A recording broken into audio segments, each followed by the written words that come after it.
নমস্কার বন্ধুরা, আমি রূপা ব্লগস উইথ রূপা চ্যানেলে আপনাদের সবাইকে স্বাগত জানাই। আজকে আমি যে রেসিপিটি নিয়ে আপনাদের মাঝে হাজির হয়েছি, এই রেসিপিটি অনেকেই অনেক রকমভাবে বানিয়ে খেয়েছেন, কিন্তু আমি আজকে যেভাবে বানাচ্ছি সেম পদ্ধতিতে বানিয়ে নেবেন, খেতে ভীষণ সুন্দর লাগে। আজকে আমার যে ভিডিওটি যে যেখান থেকে দেখছেন, আশা করছি সবাই ভালো আছেন, সুস্থ আছেন। চলে এলাম আবারও আরেকটি নতুন রেসিপি নিয়ে আপনাদের মাঝে। রেসিপিটি আজকে যে বানাচ্ছি সেই রেসিপিটি হচ্ছে মাশরুম চিলি। তো চলুন আজকের এই মাশরুম চিলি পুরো রেসিপিটি প্রথম থেকে শেষ পর্যন্ত দেখার অনুরোধ রইল। যদি আমার চ্যানেলটি এখনও কেউ সাবস্ক্রাইব না করে থাকেন, তাহলে সাবস্ক্রাইব করে বেল আইকনটি প্রেস করে পাশে থাকবেন। আমি এখানে 200 গ্রাম মাশরুম নিয়েছি, আর মাশরুমটাকে এরকমভাবে দেখো পাপড়িগুলো কেটে নিয়েছি। আর পাপড়িগুলো যেগুলো একটু বড় সাইজের আছে সেগুলোকে আমি আরেকটা মধ্যিখান থেকে কেটে নিয়ে দুখণ্ড করে নিয়েছি। তো খুব ছোটোগুলো সেগুলো আর করার দরকার নেই। তো পাপড়িগুলো দেখো আমার সব কেটে নিয়েছি।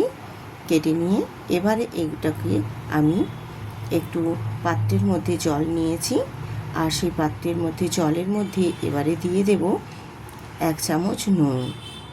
নুনটা দিয়ে বেশ ভালো করে জলটা আগে প্রথমে গুলিয়ে নেব। তারপর ওই জলের মধ্যে আমি দিয়ে দেব মাশরুমগুলো, কেটে রাখা মাশরুমের পাপড়িগুলো দিয়ে দেব।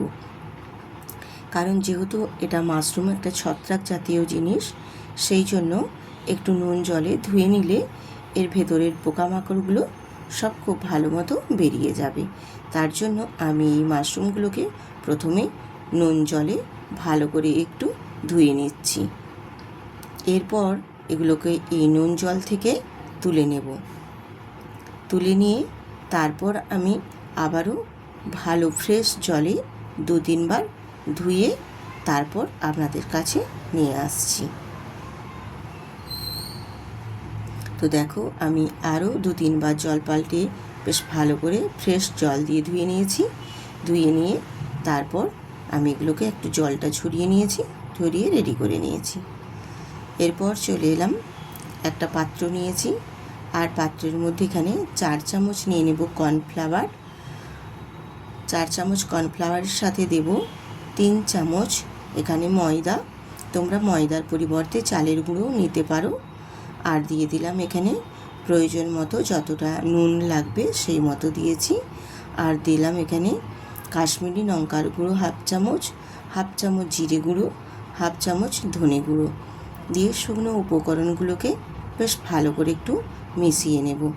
তারপর এর মধ্যে আমি একটা ডিম ফাটিয়ে দেব। ডিমটা ফাটিয়ে নিয়েছি। এবারে ডিমটা এই শুকনো উপকরণের সাথে খুব ভালো করে মিক্সড করে নেব। আর এটা মিক্সড করার সময় খেয়াল রাখতে হবে যেন না একদম কোথাও দলা বেঁধে না থাকে। দলা বেঁধে থাকলে কিন্তু ব্যাটারটা খুব সুন্দর হবে না। সেটা খেয়াল রেখে খুব ভালো করে স্মুথভাবে ব্যাটারটা রেডি করে নিতে হবে। একটু চামচ দিয়ে সময় নিয়ে বেশ ভালো করে একটু নাড়াচাড়া করে স্মুথ একটা ব্যাটার রেডি করে নেব। আমার ব্যাটারটা দেখো একদম স্মুথভাবে রেডি হয়ে গেছে বেশ সুন্দর করে। এবারে আমি এই ব্যাটারটাকে এক সাইডে রেখে দেব, দিয়ে এবারে চলে যাব গ্যাসে। গ্যাসটা অন করে আমি এখানে একটা ফ্রাই প্যান বসিয়ে দিয়েছি। আর ফ্রাই প্যানের মধ্যে আমি দিয়ে দিলাম বেশ কিছুটা পরিমাণে সাদা তেল, কারণ আমি মাশরুমটা ভেজে নেব। এবারে সাদা তেলটাকে একটু ভালো মতো গরম করে নেব। গরম করে নিয়ে আমি ওই ব্যাটারটা আবারও একটু ভালো করে ফেটিয়ে নিলাম। আর ওই ব্যাটারের মধ্যে মাশরুমগুলোকে এই দেখো একটা একটা মাশরুমের পাপড়ি নেব, আর এইরকম ব্যাটারটার মধ্যে ডুবিয়ে দেব। ডুবিয়ে বেশ সুন্দর করে এক একটা পাপড়ি ধরে এই তেলের মধ্যে ছেড়ে দেব। এই রকমভাবে একটা একটা পাপড়ি আমি ব্যাটারটার মধ্যে ডুবাবো, আর এই গরম তেলের মধ্যে ভাজতে দিয়ে দেব। এই রকমভাবে আমি প্রত্যেকটা মাশরুমকেই ভেজে নেব বেশ সুন্দর করে। আর আমার দেখো যতগুলো ফ্রাই প্যানটাতে ধরেছে ততগুলোই আমি এখানে দিয়েছি। আর একটা পাশ মিনিট 2 মতো সময় নিয়ে ভেজে নিতে হবে। ভেজে নেওয়ার পর তারপর 2 মিনিট পরে আবার আমি উল্টে দেব অপর পাশটা ভেজে নেওয়ার জন্য। এইরকমভাবে আমি উল্টে পাল্টে দুটো পাশ ভেজে নেব। ভেজে নিয়ে তারপর তোমাদের তুলে দেখিয়ে দেব। এরকম সুন্দর সুন্দর রেসিপি যদি বাড়িতেই বানিয়ে নেওয়া হয় তাহলে দোকান থেকে কিনে আনার কোনো প্রয়োজন নেই, এবং দোকানের জিনিস খেলে শরীরও কিন্তু খুব একটা ভালো থাকে না। এরকমভাবে যদি বাড়িতেই বানিয়ে নিন তাহলে কিন্তু খেতেও যেমনি টেস্টি হয় তেমনি শরীর কিন্তু ভালো থাকে। দোকানে থেকে কিনে আনার কোনো প্রয়োজন নেই, বাড়িতেই বানিয়ে আপনারা খেতে পারবেন। আমি যে প্রসেসে যেই পদ্ধতিতে তোমাদের দেখিয়ে দিচ্ছি সেই রকমভাবে বানিয়ে নেবেন, খেতে ভীষণ সুন্দর লাগে। আর এখানে তোমরা যদি চাও একটু খাবার সোডাও অ্যাড করতে পারো, তাহলে আরও মুচমুচে হবে, কিন্তু যেহেতু আমি এখানে ময়দা দিয়েছি আর খাবার সোডা দেওয়ার দরকার নেই, এটা এমনিতেই ভীষণ মুচমুচে সুন্দর হবে। আর দেখো আমি কীরকম পর্যায়ে ভেজে নিয়েছি, দুটো পাশ উল্টে পাল্টে ঠিক এই রকম হালকা লালচে করে ভেজে নিতে হবে। আমি দেখো একটা কোট তুলে নিয়ে ভেজে বেশ ভালো করে তুলে নিয়েছি। এরপর আমি বাকি মাশরুমের পাপড়িগুলোকেও ঠিক একইভাবে এইরকমভাবে ভেজে নেব। তো সবগুলোই দেখো বেশ একটু লালচে লালচে করে দুটো পাশ হয়েছে, ভেজে তুলে নিয়েছি। এইরকমভাবে আমি সব মাশরুমের পাপড়িগুলোকেই ভেজে নেব। আর ভাজা হয়ে যাওয়ার পর আমি এখানে একটা সস রেডি করে নেব। আর যেহেতু এটা আমি চিলি বানাচ্ছি মাশরুম, সেক্ষেত্রে এখানে সসটা রেডি করে নেওয়া খুব মাস্ট। তার জন্য আমি একটা দেখো বাটি নিয়েছি, আর এই বাটির মধ্যে দিয়ে দিয়েছি 2 চামচ এখানে টমেটোর সস বা টমেটো কেচাপ, আর নিয়েছি চিলির সস 2 চামচ আর সোয়া সস 2 চামচ দিয়ে খুব ভালো করে আমি সসটাকে খুব একদম মিশিয়ে নেব। সবগুলোকে খুব ভালো করে মিশিয়ে আমি সসটা দেখো রেডি করে নিয়েছি। এবার এই সসটাকেও একটা সাইডে সরিয়ে রেখে দেব। এরপর আমি যে মাশরুমগুলো ভেজে নেওয়ার পর যে তেলটা অবশিষ্ট রয়ে গেছে ওই তেলের মধ্যেই আমি এখানে দিয়ে দেব রসুন কুচি, কাঁচা লঙ্কা কুচি আর পেঁয়াজ। রসুনটা আমি এখানে 4 থেকে 5টা কোয়া রসুনকে খুব ভালো করে মিহি মিহি করে কুচো করে নিয়েছি, আর দিয়েছি 3টে কাঁচা লঙ্কা। কাঁচা লঙ্কাগুলোকেও আমি ছোট ছোট করে কেটে নিয়েছি যাতে করে সুবিধে হয়। এবারে কাঁচা লঙ্কা আর রসুনটা একটু ভেজে নেব। ভেজে নেওয়ার পর আমি এখানে অ্যাড করে দেব ক্যাপসিকাম কুচো। ক্যাপসিকাম কুচোটা দিয়ে ক্যাপসিকাম কুচোটাকেও আমি একটু মিনিট খানিক মতো ভেজে নেব। আর এই ক্যাপসিকামটা একটু রসুনের সাথে ভেজে নিলে বেশ ক্যাপসিকামটাও দুটো পাশ হালকা করে একটু ভাজা হয়ে যাবে। তো খুব বেশি কিন্তু ভাজার দরকার নেই, সামান্য 1 মিনিটের মতো বা কয়েক সেকেন্ডের মতো একটু ভেজে নিয়ে তারপর আমি এখানে স্বাদ মতো নুন অ্যাড করে দেব। নুনটা দিয়ে ক্যাপসিকামটা আবারও একটু নেড়ে নেব, নাড়াচাড়া করে একটু ভেজে নেব, যেন ক্রাঞ্চি ভাবটা থাকে সেই রকমভাবে কিন্তু ভেজে নিতে হবে। আর ভেজে নেওয়ার পর এখানে আমি অ্যাড করে দিলাম কাশ্মীরি লঙ্কার গুঁড়ো, যাতে করে কালারটা ভীষণ সুন্দর আসে।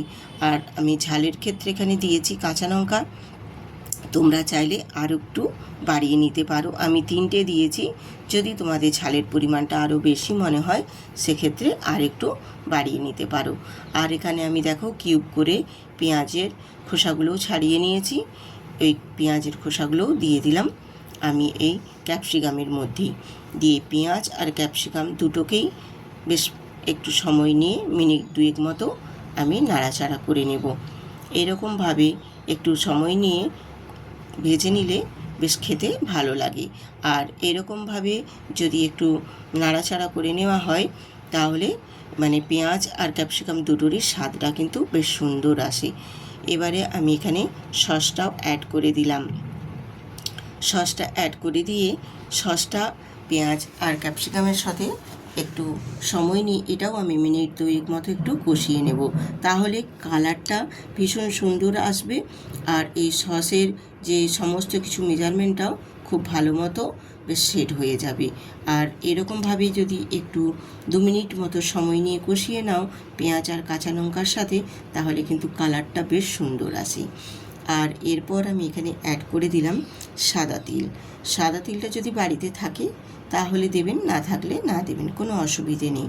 কিন্তু দিলে খুবই ভালো, কারণ সাদা তিলটাতে স্বাদটা আরও সুন্দর আসে এবং সাদা তিল খাওয়াও স্বাস্থ্যের পক্ষে খুবই ভালো, প্রচুর পরিমাণে ক্যালসিয়ামযুক্ত থাকে। দিয়ে আবারও আমি সমস্ত বেশ ভালো করে একটু নেড়ে নেব। নেড়ে নিয়ে তারপর তোমাদের কালারটা দেখিয়ে দিচ্ছি, কালারটা কত সুন্দরভাবে শেড হয়ে গেছে। এরপর কি কি করতে হবে বাকিটাও আমি তোমাদের দেখিয়ে দেব। তোমরা যদি বাড়িতেই এইরকমভাবে মাশরুম চিলি বানিয়ে নাও, কেউ বুঝতেই পারবে না যে এটা মাশরুমের চিলি। এত সুন্দর হবে, খেতেও ভীষণ ভালো লাগবে, বড় ছোট সবাই কিন্তু পছন্দ করবে। এছাড়াও তোমরা রুটি, পরোটা বা নান, ফ্রায়েড রাইস সবের সাথেই কিন্তু খেতে পারবে, ভীষণ সুন্দর হয়। একবার হলেও বাড়িতে কিন্তু বানিয়ে ট্রাই করে দেখবেন। এরপর আমি এখানে অ্যাড করে দিলাম 1 চামচ কর্নফ্লাওয়ার। আমি জলের মধ্যে খুব ভালো করে গুলে নিয়েছিলাম, সেই কর্নফ্লাওয়ার গোলা জলটা দিলাম, আর তার সাথে দিলাম আরও হাফ বাটি এক্সট্রা জল দিয়ে বেশ ভালো করে সব কিছুর সাথে মিশিয়ে নেব। খুব ভালো করে একদম পেঁয়াজ, ক্যাপসিকাম সবের সাথে কর্নফ্লাওয়ারটা কিন্তু বেশ ভালো মতো মিশিয়ে নিতে হবে। দিয়ে এবারে ওর মধ্যে দিয়ে দেবো আমি মাশরুম, ভেজে রাখা মাশরুমগুলো দিয়ে এরপর উপর নিচ করে খুব ভালো করে আমি মাশরুমগুলোকে ওই সসের মধ্যে আর কর্নফ্লাওয়ারগুলো জলের মধ্যে খুব ভালো করে একদম ডুবিয়ে দেব। দিয়ে বেশ ভালো মতো একটু ফুটিয়ে নেব। আর এই সময়টায় কিন্তু একটু সময় নিয়ে নাড়াচাড়া করতে হবে অনবরত, না হলে কিন্তু যেহেতু এখানে কর্নফ্লাওয়ার গোলা জলটা দেওয়া হয়েছে, সেক্ষেত্রে কিন্তু নিচে দলা বেঁধে বসে যেতে পারে বা লেগেও যেতে পারে। তার জন্য কিন্তু এখানটা একটু সময় নিয়ে এই সময়টায় একটু নাড়াচাড়া করে বেশ ভালো মতো ফুটিয়ে নেব। তো দেখো আমার বেশ ভালো মতো একদম ফুটিয়ে নিয়েছি, আর কালারটাও বেশ সুন্দর এসছে, কিন্তু এটা নাবানোর পর আরও সুন্দর একটা কালার আসবে। আমি বেশ কিছুক্ষণ একটু সময় নিয়ে ফুটিয়ে নিয়েছি, আর মাশরুমগুলোও বেশ সুন্দরভাবে নরম হয়ে গেছে। এরপর দেখো গ্যাসটা অফ করে দিয়েছি। দিয়ে এবারে আমি নামিয়ে নেব। নামিয়ে নিয়ে তারপর তোমাদের দেখিয়ে দিচ্ছি যে কতটা সুন্দরভাবে কালারটাও এসেছে, আর মাশরুম চিলিটাও একদম পারফেক্টভাবে রেডি হয়ে গেছে। এইরকম যদি সুন্দর সুন্দর রেসিপি আমরা বাড়িতেই বানিয়ে নিতে পারি, তাহলে বাজার থেকে কিনে আনার কোনো প্রয়োজন নেই। এইরকম বাড়িতে বানিয়েই তোমরা খেতে পারবে, তাহলে শরীর স্বাস্থ্য দুটোই কিন্তু ভালো থাকবে। তো আজকের এই মাশরুম চিলি রেসিপিটা কেমন হয়েছে বন্ধুরা কমেন্ট করে জানাতে কিন্তু একদম ভুলবেন না। আর যদি অতি অবশ্যই খুবই ভালো লেগে থাকে, তাহলে কিন্তু বন্ধুদের সাথে শেয়ার করে দেবেন, আর ভিডিওটিতে একটি লাইক দিয়ে দেবেন। আপনাদের একটি লাইক, একটি কমেন্ট আমাদের ভিডিও বানাতে আরও অনেক উৎসাহ জাগায় মনের মধ্যে। তো বন্ধুরা, যদি ভালো লেগে থাকে চ্যানেলটিতে অবশ্যই সাবস্ক্রাইব করে পাশে থাকবেন। আবার আসবো এরকম অনেক নতুন নতুন রেসিপি।